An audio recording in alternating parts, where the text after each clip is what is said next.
¿Cómo están ustedes? Nosotros desde Comarca Sí en otra emisión de Pensándonos a nosotros mismos. Ya casi finalizando el año, hoy queremos ofrecerles a ustedes la posibilidad de que conozcan y que encuentren en una conversación que vamos a tener con Pablo Yondo, una actualización sobre la situación del proceso de justicia en Argentina en relación a los crímenes cometidos durante el terrorismo de Estado. Gracias, Pablo, por estar con nosotros hoy. No, a ustedes por darle estamos finalizando espacio a este tema. el año y queríamos aprovechar, digamos, tu gran experiencia y tú una militancia que has hecho como abogado defensor de víctimas del terrorismo de Estado y además como un muy reconocido periodista también. Hablábamos hace poco contigo de que estamos quizás asistiendo a un año donde se han puesto en tela de juicio la participación de los civiles en el terrorismo de Estado.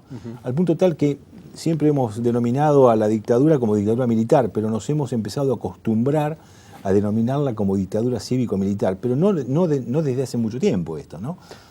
No, esto es de los últimos años y creo que es producto del empuje de muchos organismos de derechos humanos que no solo en el lenguaje, sino también en lo judicial, decidieron dar una pelea fuerte para que la justicia comprendiera que había y hay una enorme cantidad de responsables civiles que no solo fueron funcionarios civiles, sino que además fueron parte del poder civil de la dictadura, que sin necesidad de estar en un cargo político o en un cargo de facto, entre los años 76 y 83, formaron parte de alguna o de otra manera y participaron en los distintos delitos que cometió el aparato del terrorismo de Estado.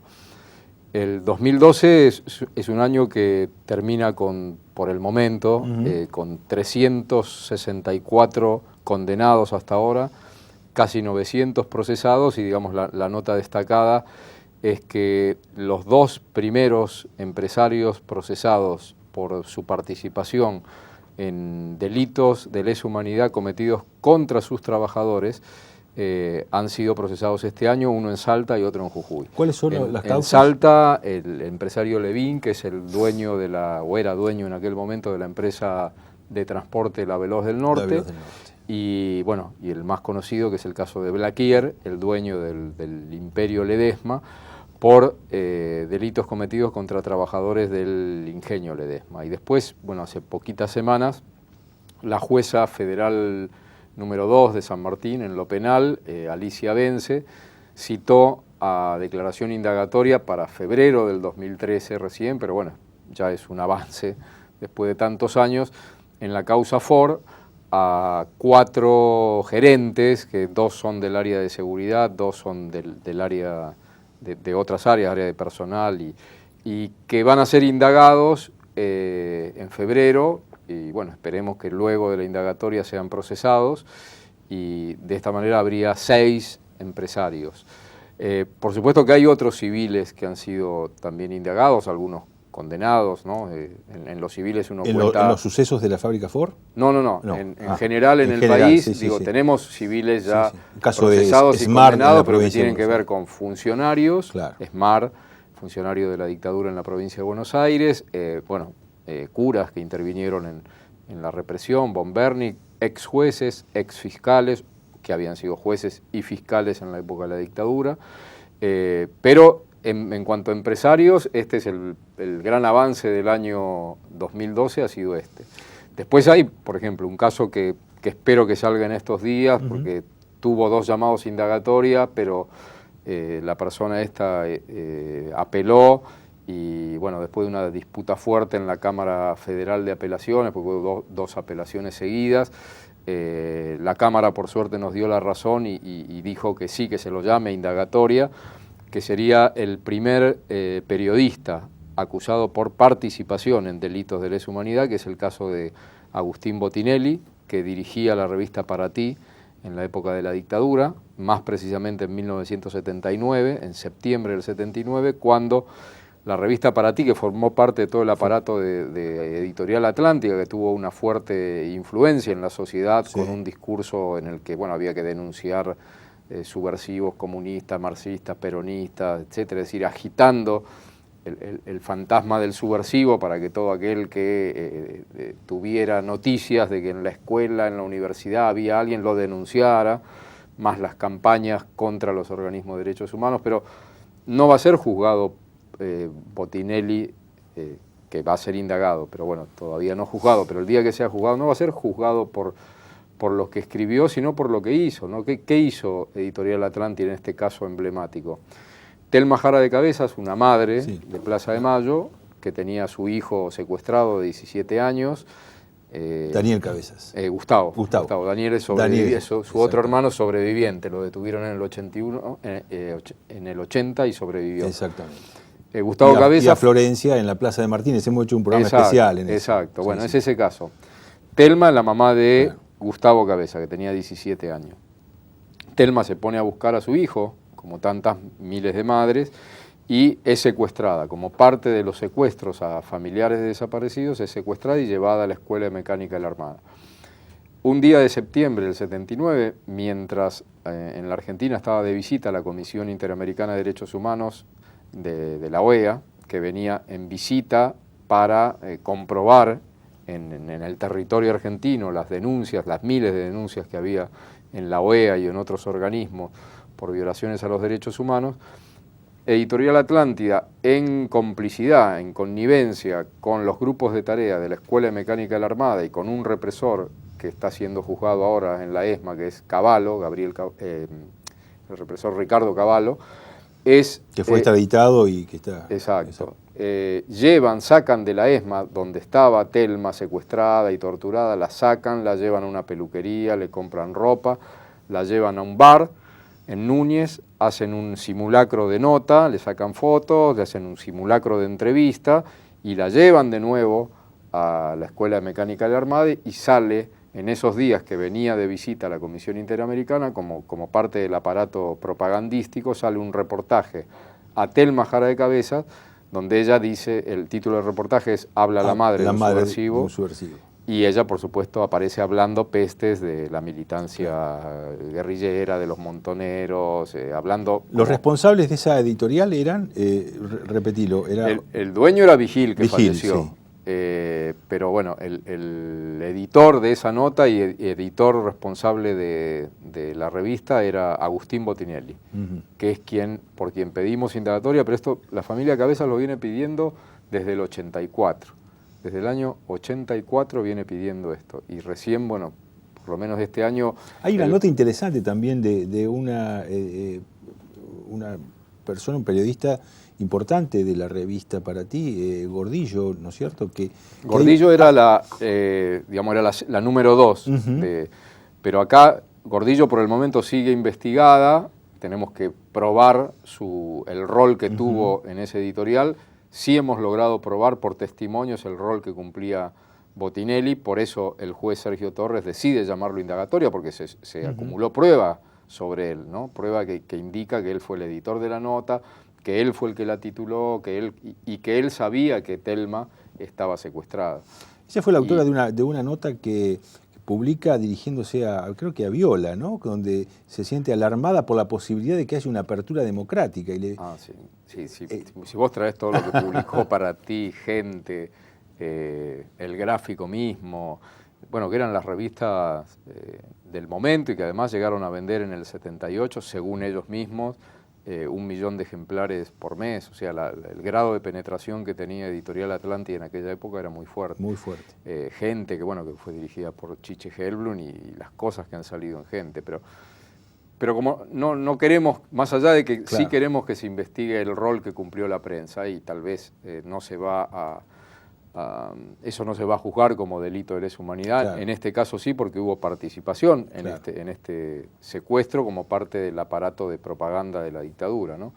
Pero hay otros hechos que sí deben ser, por lo menos formar parte de las investigaciones, que fue cuál fue el rol que cumplió la prensa. Es interesante el fallo de Bahía Blanca, del Tribunal Oral Federal de Bahía Blanca sobre este tema de la prensa, todavía no salieron los fundamentos, ¿no? Salió el veredicto, pero ya en el veredicto se puede leer que el Tribunal de Bahía Blanca, que condenó a los represores de Bahía Blanca, en uno de los puntos dice que se extraigan testimonios de lo que se vio en el juicio para que el juzgado investigue cuál fue el rol que cumplió el diario La Nueva Provincia en delitos de lesa humanidad. Así que eso va a ser también un tema interesante que ojalá se ponga en marcha, porque la verdad la Nueva Provincia... La primera vez que se pone expresamente la Nueva Provincia en el tapete, ¿no?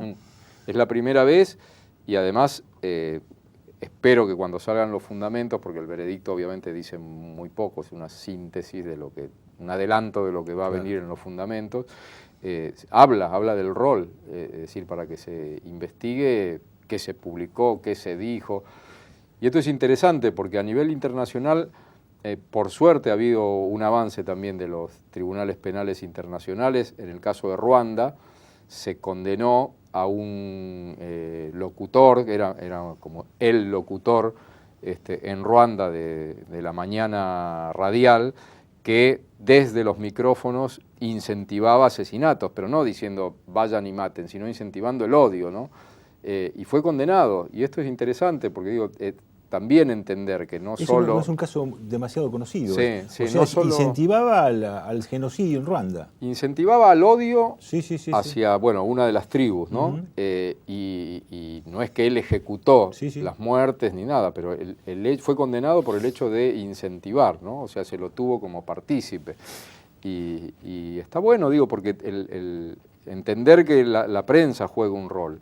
La prensa juega un rol, obviamente, en la defensa de los derechos humanos, porque si la prensa se pone fuerte frente a las dictaduras e investiga cuando hay denuncias, etcétera, cosa que la prensa nuestra, salvo excepciones honrosas y muy dignas, no lo hizo, la mayoría de la prensa o permaneció neutra o, lo que es peor, agitó. Bueno, estas notas que vos hablás de Editorial Atlántida, están las clásicas, esa carta que hay publicada en Gente, una carta dirigida por una estudiante secundaria, donde le dice al resto de estudiantes secundarios argentinos, los motiva para que denuncie, que denuncien la infiltración, que si saben algo de un estudiante que esté haciendo propaganda comunista o marxista, claro, y eso era generar y potenciar que, como ha sucedido en algunos casos, como en el Nacional de Vicente López, en el caso de Pablito Fernández Meijide, el hijo de Fernández Meijide, que se comprobó por testimonio de un soldado, de un ex Colimba, que una autoridad del colegio había ido al cuartel a denunciar, en Campo de Mayo, a denunciar alumnos, decía, llevar lista de alumnos. Entonces, claro, si la prensa te fogonea, si te dicen que cumplas un rol ciudadano denunciando marxistas y comunistas, si lo cumplís y vas y llevas la lista al cuartel, y el final es que del cuartel va a salir un grupo de tareas y te va a secuestrar. Entonces, entender que ese mecanismo funcionó de distintas maneras. Eso fue expuesto por un Colimba, el testimonio de un Colimba. Sí, en el año 2005 declaró un ex conscripto, declaró en otro caso, mira, yo... se me pone la piel de gallina, porque estábamos buscando soldados que habían participado en el otro episodio muy conocido allá en Zona Norte, en Acasuso, o corregime, a ver si está mal la localidad, creo que es Martínez, no, en la esquina de Catamarca y Asunción, el caso Lanuscú. Ah, el caso Lanuscú, el famoso, sí. Catamarca y Asunción en la esquina, no ubico ahora si la localidad creo que es Martín. Porque también en el caso de Cabezas y Florencia Villagra, también en el esclarecimiento de cómo fue ese proceso, también ahí participaron testimonios de ex Colimbas. Si no era por los soldados, ex soldados, no lo aclaraban. No lo aclararan. Claro. Aclarábamos. El de Lanuscú estaban citando a todos los conscriptos, ¿no? Que habían vamos a hacer un pequeño cortecito y nos seguís contando en profundidad esto que es sumamente importante. Gracias, Pablo.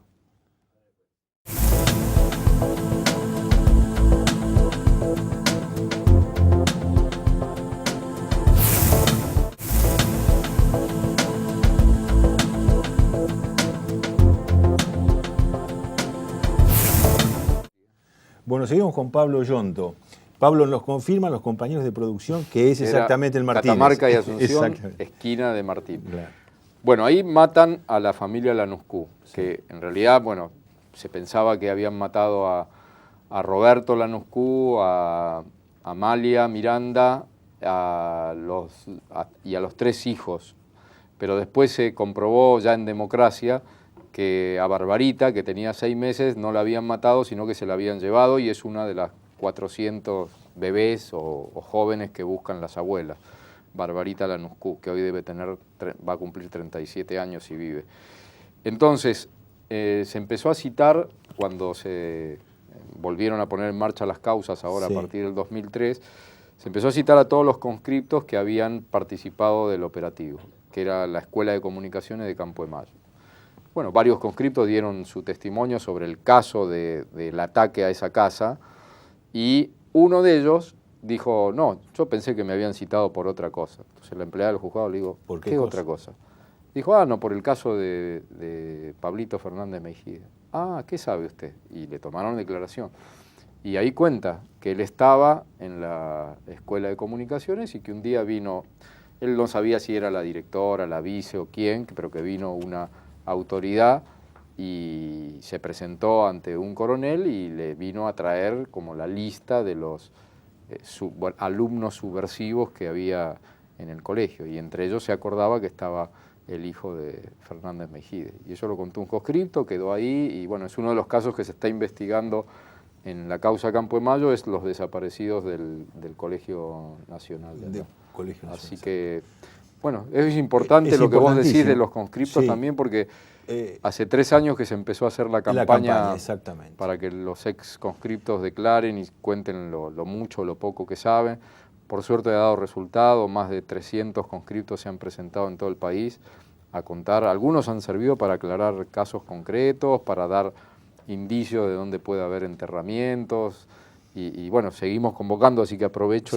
Hay que aprovechar eso y recordar que no son, digamos, el haber estado presente en esos operativos no implica que ellos tengan responsabilidad. Eso se ha aclarado muy bien, eso se aclaró. La justicia lo ha aclarado muy bien esto, que es importantísimo que brinden testimonio. Esto lo hemos manifestado también por el caso que mencionábamos de la Plaza de Martínez. De Cabezas y Villagra. De Villagra y Cabezas, fueron trascendentes la importancia de los testimonios de conscriptos, ¿no? Sí, porque ellos identificaron al que mató a Gustavo Cabezas, ¿no? Y ahora estamos en ese juicio y va a tener sentencia en febrero del año que viene. Bien. El caso. Como en programas pasados analizamos un poco los sucesos dentro de la Mercedes-Benz. Y contanos algo, ¿cómo fue el proceso de la represión en la Ford? En la Ford es más, si bien yo llevo el caso de un trabajador, son muchos, son aproximadamente más de 30 trabajadores. El caso de Ford es más, si querés, más notorio, no es que los demás sean, pero bueno, por usar un adjetivo, porque gran parte de los secuestros son producidos dentro de la planta, se usa dependencias de la Ford, sobre todo el quincho, para torturarlos ahí, y es muy notorio la complicidad de la empresa para la señalización de quiénes son los activistas sindicales peligrosos. Esta es la característica central. Claro, de la el caso Ford. de Mercedes-Benz, los detenían en sus domicilios. De sus casas y son llevados a distintos centros clandestinos. Ahí lo que estamos tratando de averiguar, determinar y sumar más prueba es también el rol jugado por la Mercedes en dar los domicilios, en señalar a algunos como activistas, guerrilleros, y para que los grupos de tarea actuaran. Pero en la Ford la característica central es esta, la de... Lisianamente dentro de la planta de General Pacheco, ¿no es cierto? Claro. Sí, en la planta que está ahora. De hecho, la jueza Alicia Bence este año también produjo la primera inspección ocular a la Ford. Se señalizó la Ford, ¿no? Se puso afuera un gran cartel que dice, este lugar fue usado como centro clandestino de detención. Y hay casi 2.000 en todo el país, hay casi 2.000 activistas sindicales, delegados, miembros de comisión interna o ex miembros de comisión interna o miembros de sindicato, 2.000 militantes sindicales desaparecidos.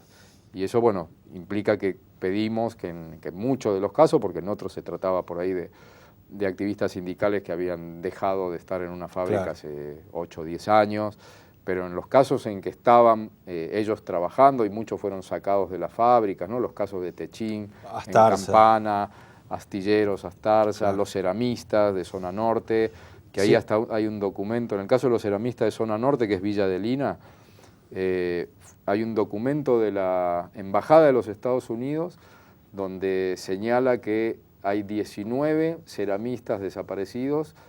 La Embajada de Estados Unidos habla con una fuente del ejército, no dice cuál es en los documentos, y la fuente del ejército le dice a la fuente de la Embajada de Estados Unidos que los 19 ceramistas están secuestrados en Campo de Mayo.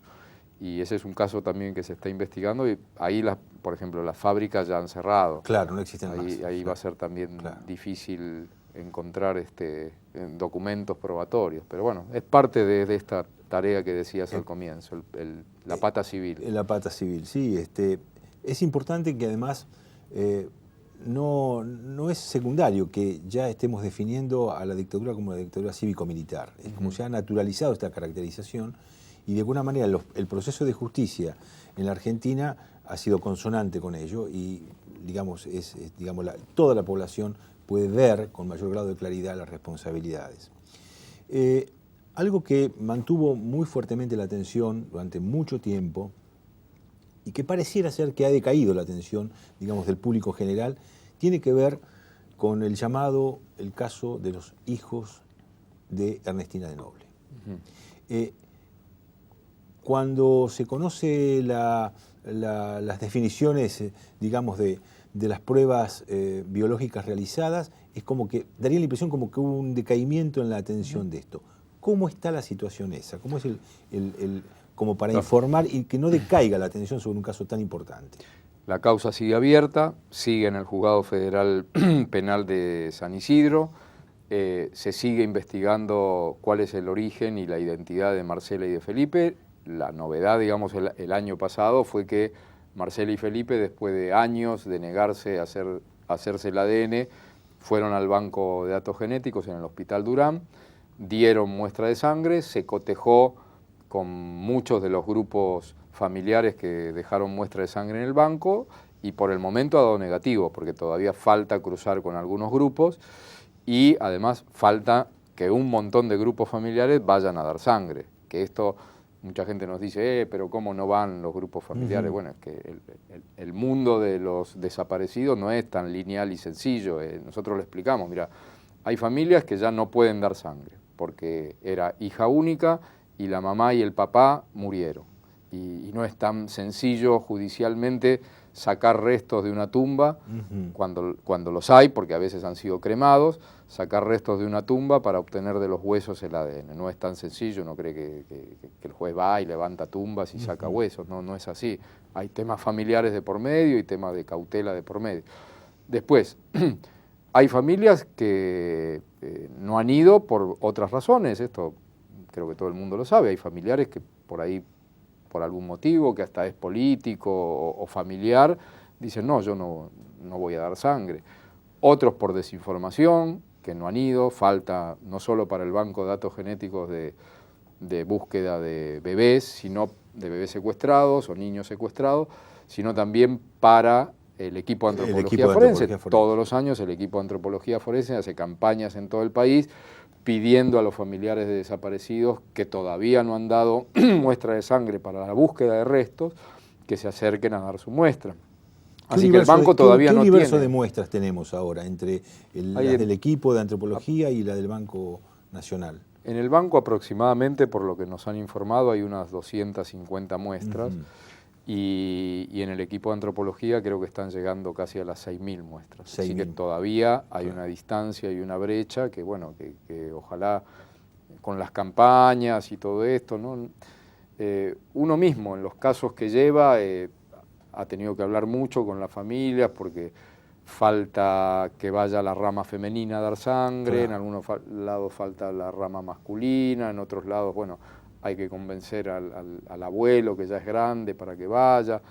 Hay distintos factores que se combinan. ¿Hay algún motivo, Pablo, como abogado te pregunto, como abogado que sos, ¿no? a veces se habla de la unificación de los datos de los bancos. ¿Esto tiene algún grado de razonabilidad? Sí, hay un proyecto para ver si se puede unificar. No es tampoco tan sencillo, ¿no? Uno siempre también pensaba que era cuestión de, bueno, junten los datos y listo, pero el equipo de antropología, entre otras razones, te explica que los datos, las muestras que se obtuvieron en su momento, que fue desde hace muchísimos años, desde que el equipo empezó a tomar muestras, fueron tomadas y con formularios llenados para la búsqueda con determinado objetivo, que es el hallazgo de restos.